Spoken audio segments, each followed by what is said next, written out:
ನೀವು ಈ ವಿಡಿಯೋ ಮೇಲೆ ಕ್ಲಿಕ್ ಮಾಡಿದೀರಾ ಅಂದ್ರೆ ಇಲ್ಲಿ ನಿಮಗೆ ಒಂದು important question second PUC English ನ ಸಮರೀಸ್ ಗಳನ್ನ ಲಾಂಗ್ ಆನ್ಸರ್ ಗಳನ್ನ 10 ಸಲ ಓದಿದ್ರು ಕೂಡ ನಿಮಗೆ ತಲೆಯಲ್ಲಿ ನೆನಪುಳಿತಾ ಇಲ್ವಾ? ನೀವು ಆ ಸಮರಿಯನ್ನ ಲಾಂಗ್ ಆನ್ಸರ್ ಅನ್ನ ಓದಿ ಹೋಗಿರ್ತೀರಾ, ಎಕ್ಸಾಮ್ ನಲ್ಲಿ ಅದೇ ಕ್ವಶನ್ ಬಂದಿರುತ್ತೆ, ಬಟ್ ಎಕ್ಸಾಮ್ ನಲ್ಲಿ ನಿಮಗೆ ಅದು ನೆನಪು ಬರ್ತಾ ಇಲ್ವಾ? ಸೊ ತಲೆ ಕೆಡಿಸ್ಕೋಬೇಡಿ, ಯಾಕಂದ್ರೆ ಈ ರೀತಿ ಬಹಳ ವಿದ್ಯಾರ್ಥಿಗಳ ಜೊತೆ ಆಗುತ್ತೆ. ಸೊ ಯಾವ ರೀತಿ ಈ ಲಾಂಗ್ ಆನ್ಸರ್ ಗಳನ್ನ ಇಂಗ್ಲಿಷ್ ಸಮರೀಸ್ ಗಳನ್ನ ಸುಲಭವಾಗಿ ಯಾವ ರೀತಿ ನೆನಪಿಟ್ಕೊಳ್ಬೇಕು ಅಂಡ್ ಯಾವ ತಪ್ಪುಗಳನ್ನ ಮಿಸ್ಟೇಕ್ಸ್ ಗಳನ್ನ ಅವಾಯ್ಡ್ ಮಾಡಬೇಕು, ಯಾವ ಬುಕ್ ಅನ್ನ ರೆಫರ್ ಮಾಡಬೇಕು, ಅವೆಲ್ಲವನ್ನ ನಿಮಗೆ ಈ ವಿಡಿಯೋದಲ್ಲಿ ತಿಳಿಸ್ತಾ ಹೋಗ್ತೀನಿ. ಯಾಕೆ ಅಂದ್ರೆ ಇದನ್ನ ನೀವು ತಿಳ್ಕೊಳ್ಳಿಲ್ಲ ಅಂದ್ರೆ ನೀವು ಈ ಟಾಪರ್ ವಿದ್ಯಾರ್ಥಿಗಳು ಮಾಡಿರುವಂತಹ ಸೇಮ್ ಮಿಸ್ಟೇಕ್ಸ್ ಅನ್ನ ನೀವು ಕೂಡ ಮಾಡಬಹುದು. ಒಂದು ಸಲ ಇವರ ಮಾರ್ಕ್ಸ್ ಅನ್ನ ನೋಡಿ, ಮಾರ್ಕ್ಸ್ ಬಂದು ಎಲ್ಲಾ ಸಬ್ಜೆಕ್ಟ್ ನಲ್ಲಿ 90 ಅಬೌವ್ ಸ್ಕೋರ್ ಅನ್ನ ಮಾಡ್ತಾರೆ, ಬಟ್ ಇಂಗ್ಲಿಷ್ ನಲ್ಲಿ ಬಂದು ಏನಾಗುತ್ತೆ ಇವರ ಕತೆ ಜಸ್ಟ್ 67 ಮಾರ್ಕ್ಸ್, ಅಂದ್ರೆ ಡೈರೆಕ್ಟ್ಲಿ 30-35 ಮಾರ್ಕ್ಸ್ ಅನ್ನ ಕಳ್ಕೊಳ್ತಾರೆ. ಅದರರ್ಥ 5-6% ನಿಮ್ಮ ಪರ್ಸೆಂಟೇಜ್ ನಲ್ಲಿ ಕಡಿಮೆ ಆಗುತ್ತೆ. ಇನ್ನೊಬ್ಬ ವಿದ್ಯಾರ್ಥಿ ನೋಡಿ ಎಲ್ಲಾ ಸಬ್ಜೆಕ್ಟ್ ನಲ್ಲಿ 90 ಅಬೌವ್, ಕನ್ನಡ ಆಗಿರಬಹುದು, ಅದು history, economics, geography, political science, but English ನಲ್ಲಿ ಬಂದು 70, ನೇರವಾಗಿ 30 ಮಾರ್ಕ್ಸ್ ಅನ್ನ ಕಳೆದುಕೊಳ್ತಾರೆ. ಯಾಕೆ? ಇದು ಟಾಪರ್ ವಿದ್ಯಾರ್ಥಿಗಳ ಪರಿಸ್ಥಿತಿ. ಇನ್ನ ಪಾಸ್ ಆಗಿರುವಂತಹ ಡಿಸ್ಟಿಂಕ್ಷನ್ ಮಾಡಿರುವಂತಹ ವಿದ್ಯಾರ್ಥಿಗಳದ್ದು ಇನ್ನೂ ಕಡಿಮೆ, 40-50 ಸ್ಕೋರ್ ಆಗಿರುತ್ತೆ. ಸೊ ಯಾವ ರೀತಿ ನೀವು ಸೆಕೆಂಡ್ PUC ಇಂಗ್ಲಿಷ್ ನಲ್ಲಿ 90 ಅಬೌವ್ ಸ್ಕೋರ್ ಮಾಡಬಹುದು ಅನ್ನೋದನ್ನ ನಿಮಗೆ ಇವತ್ತಿನ ವಿಡಿಯೋದಲ್ಲಿ ತಿಳಿಸ್ತಾ ಹೋಗ್ತೀನಿ. ಅದಕ್ಕೆ ನೀವು ಲಾಂಗ್ ಆನ್ಸರ್ ಸಮರೀಸ್ ಅನ್ನ ನೆನಪಿಟ್ಟುಕೊಳ್ಳುವಂತಹ ಟ್ರಿಕ್ಸ್ ಗಳನ್ನ, ಟೆಕ್ನಿಕ್ಸ್ ಗಳನ್ನ ಇಂಪ್ಲಿಮೆಂಟ್ ಮಾಡಬೇಕಾಗುತ್ತೆ. ಸೊ ಬನ್ನಿ ಹಾಗಾದ್ರೆ ಸ್ಟಾರ್ಟ್ ಮಾಡೋಣ. ಮೆಜಾರಿಟಿ ಸ್ಟೂಡೆಂಟ್ಸ್ ಮಾಡುವಂತಹ ನಂಬರ್ 1 ಮಿಸ್ಟೇಕ್ ಏನಂದ್ರೆ ಕೇವಲ ಸ್ಟೂಡೆಂಟ್ ಸಮರೀಸ್ ಗಳನ್ನ ಓದ್ತಾರೆ. ಕೇವಲ ಸಮರೀಸ್ ಓದೋದ್ರಿಂದ ಏನಾಗುತ್ತೆ?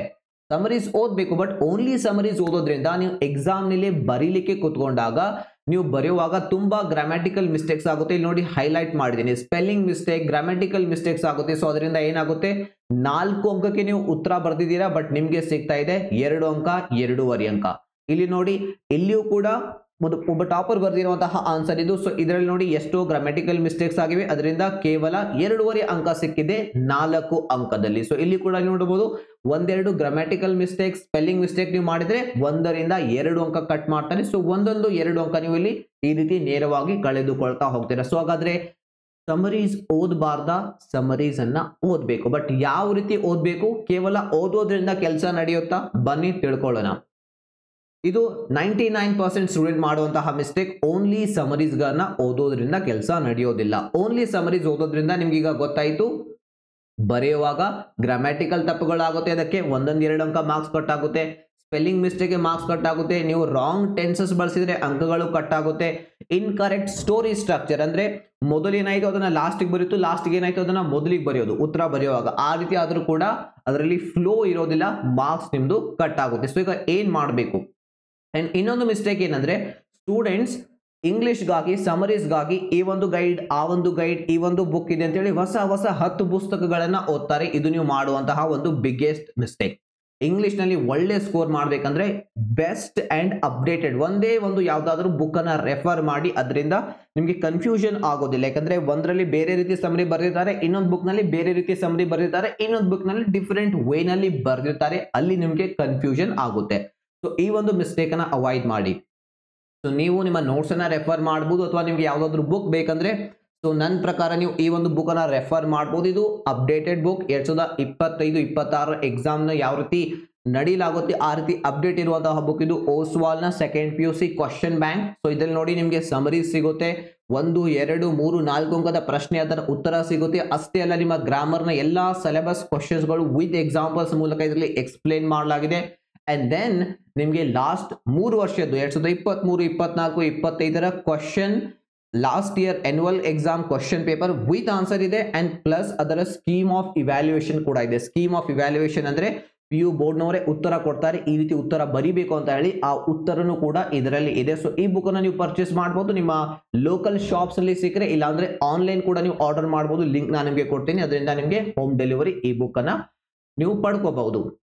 ಸೊ ದೆನ್ ಸೆಕೆಂಡ್ ಟಿಪ್ಗೆ ಬರೋಣ. Writing is more important. So book ಬೇಕಂದ್ರೆ ಆ ಬುಕ್ ರೆಫರ್ ಮಾಡಿ. ಸೊ ಈಗ ಕೇವಲ ಓದ್ತಾರೆ ಸ್ಟೂಡೆಂಟ್ಸ್, ಕೇವಲ ಓದೋದ್ರಿಂದ ಅದು ಪರ್ಫೆಕ್ಟ್ ಆಗೋದಿಲ್ಲ. ಎಕ್ಸಾಮ್ ನಲ್ಲಿ ನೀವು ಅಲ್ಲಿ ಹೋಗಿ ಉತ್ತರ ಹೇಳೋದಿಲ್ಲ, ನೀವು ಉತ್ತರ ಬರಿತೀರಾ. ಸೊ ಉತ್ತರ ಬರಿಬೇಕಂದ್ರೆ ಅದನ್ನ ಬರೆಯೋದರ ಮೂಲಕ ನೀವು ಪ್ರಾಕ್ಟೀಸ್ ಮಾಡಬೇಕಾಗುತ್ತೆ. ಅಟ್ಲೀಸ್ಟ್ ನೀವು 3-4 ಸಲ ಲಾಂಗ್ ಆನ್ಸರ್ ಅನ್ನ ಬರಿಬೇಕಾಗುತ್ತೆ. ಲಾಂಗ್ ಆನ್ಸರ್ 3-4 ಸಲ ಬರಿಬೇಕು ಅಂದಾಗ ಅದರಲ್ಲಿ ಏನೇನು ಗ್ರಾಮ್ಯಾಟಿಕಲ್ ಮಿಸ್ಟೇಕ್ಸ್ ಆಗ್ತಾ ಇದೆ, ಸ್ಪೆಲ್ಲಿಂಗ್ ಮಿಸ್ಟೇಕ್ಸ್ ಎಲ್ಲ ಆಗ್ತಾ ಇದೆ, ರಾಂಗ್ ಟೆನ್ಸ್ ಎಲ್ಲ ಆಗ್ತಾ ಇದೆ, ಇನ್ಕರೆಕ್ಟ್ ಸ್ಟೋರಿ ಸ್ಟ್ರಕ್ಚರ್ ಇದೆಯಾ, ಅದನ್ನ ನೀವು ಗುರುತಿಸಿ ಆ ಮಿಸ್ಟೇಕ್ಸ್ ಅನ್ನ ಅವಾಯ್ಡ್ ಮಾಡಿದ್ರೆ ಅವಾಗ ನಿಮ್ಗೆ 4ಕ್ಕೆ 4 ಅಂಕ, 3ಕ್ಕೆ 3 ಅಂಕ, 2ಕ್ಕೆ 2 ಅಂಕ ಸಿಗುತ್ತೆ. ಅಂಡ್ ಬರೆದಾಗ ಏನಾಗುತ್ತೆ, ಆ ಕತೆ ನಿಮ್ಗೆ ಆ ಸಮರಿ ಸ್ಟೋರಿ ಲಾಂಗ್ ಆನ್ಸರ್ ಸುಲಭವಾಗಿ ನೆನಪಿರುತ್ತೆ.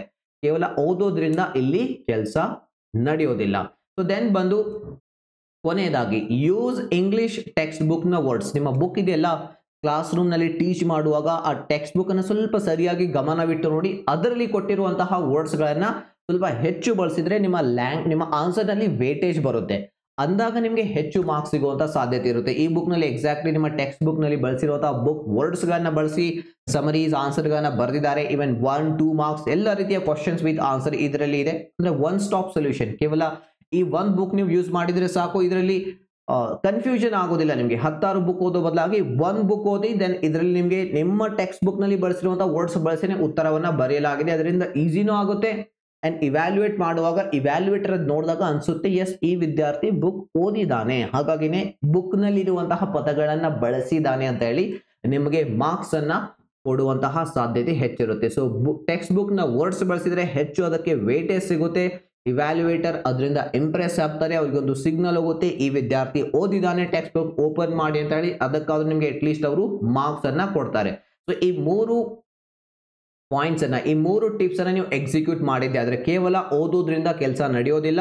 ಅಂಡ್ 10 ಬುಕ್ಸ್ ಅನ್ನ ಓದ್ಬಿಡಿ, ಯಾವ್ದಾದ್ರು ಒಂದು ಬುಕ್ ಅನ್ನ ಓದಿ. ಸೆಕೆಂಡ್ ಒನ್ ಬಂದು ರೈಟಿಂಗ್ ಇಂಪಾರ್ಟೆಂಟ್. ಆ ಉತ್ತರವನ್ನ ಒಂದು 4-5 ಸಲ ಬರೆದು ಪ್ರಾಕ್ಟೀಸ್ ಮಾಡಿ. ಅಂದಾಗ ಎಕ್ಸಾಮ್ ನಲ್ಲಿ ಬರೆಯುವಾಗ ಯಾವುದೇ ನಿಮಗೆ ಕನ್ಫ್ಯೂಷನ್ ಆಗೋದಿಲ್ಲ, ಫಾಸ್ಟ್ ಆಗಿ ಬರೀಲಿಕ್ಕೆ ಸಾಧ್ಯ ಆಗುತ್ತೆ. ಇಂಗ್ಲಿಷ್ ಪೇಪರ್ ಬರೆಯುವಾಗ ಟೈಮ್ ವೆರಿ ಇಂಪಾರ್ಟೆಂಟ್. ತುಂಬಾ ಜನ ಟೈಮ್ ತುಂಬಾ ಹೆಚ್ಚು ಬೇಕು ಇಂಗ್ಲಿಷ್ ನ ಪೇಪರ್ ಮುಗಿಸ್ಲಿಕ್ಕೆ, ಅಲ್ಲಿನೇ ನಿಮಗೆ 4-5 ಕ್ವಶನ್ಸ್ ಮಿಸ್ ಆಗುತ್ತೆ. ಸೊ ಆ ಮಿಸ್ಟೇಕ್ ಮಾಡಬಾರ್ದು ಅಂದ್ರೆ 4-5 ಸಲ ನಿಮ್ಮ ಸಮರೀಸ್ ಅನ್ನ ಬರೀರಿ, ನೆನಪು ಇರುತ್ತೆ, ಹ್ಯಾಂಡ್ ರೈಟಿಂಗು ಇಂಪ್ರೂವ್ ಆಗುತ್ತೆ, ಫಾಸ್ಟ್ ಆಗಿ ಬರೆಯುವಂತಹ ಒಂದು ಸ್ಕಿಲ್ ಕೂಡ ನಿಮ್ಮಲ್ಲಿ ಬರುತ್ತೆ. ದೆನ್ ಕೊನೆಯದಾಗಿ ಇಂಗ್ಲಿಷ್ ಟೆಕ್ಸ್ಟ್ ಬುಕ್ ನಲ್ಲಿ ಇರುವಂತಹ ಕೆಲವೊಂದು ವರ್ಡ್ಸ್ ಗಳನ್ನ ಅದರಲ್ಲಿ ಬಳಸಿದಾಗ ನಿಮ್ಮ ಆನ್ಸರ್ಗೆ ವೇಟೇಜ್ ಬರುತ್ತೆ. ಅಂದಾಗ ನಿಮಗೆ ಹೆಚ್ಚು ಮಾರ್ಕ್ಸ್ ಸಿಗುವಂತಹ ಸಾಧ್ಯತೆ ಇರುತ್ತೆ. ಈ 3 ಟಿಪ್ಸ್ ಗಳನ್ನ ಇಂಪ್ಲಿಮೆಂಟ್ ಮಾಡಿ. ಸೊ ನೀವೇ ನೋಡಿ, ಈ ವರ್ಷ ಸೆಕೆಂಡ್ PUC ಎಕ್ಸಾಮ್ ನಲ್ಲಿ ನೀವು 90 or 90 ಅಬೌವ್ ಸ್ಕೋರ್ ಮಾಡ್ತೀರಾ. ಸೊ ಗ್ರಾಮರ್ ಕೂಡ ಇಂಪಾರ್ಟೆಂಟ್, ಗ್ರಾಮರ್ ಮೇಲೆ ಕೂಡ ಸ್ವಲ್ಪ ವರ್ಕ್ ಮಾಡಿ. ಗ್ರಾಮರ್ಗಾಗಿ ನಮ್ಮದೊಂದು ಫ್ರೀ ಇಂಗ್ಲಿಷ್ ಗ್ರಾಮರ್ ಕೋರ್ಸ್ ಇದೆ ನಮ್ಮ ಸ್ಕಿಲ್ ಬೂಸ್ಟರ್ ಆಪ್ ನಲ್ಲಿ, ಅಲ್ಲಿನೂ ಡೌನ್ಲೋಡ್ ಮಾಡಿಕೊಂಡು ಅಲ್ಲಿಂದ ಗ್ರಾಮರ್ ಪ್ರಾಕ್ಟೀಸ್ ಮಾಡಿ. ಬೇಕಂದ್ರೆ ಲಿಂಕ್ ನಾನು ನಿಮಗೆ ಡಿಸ್ಕ್ರಿಪ್ಷನ್ ನಲ್ಲಿ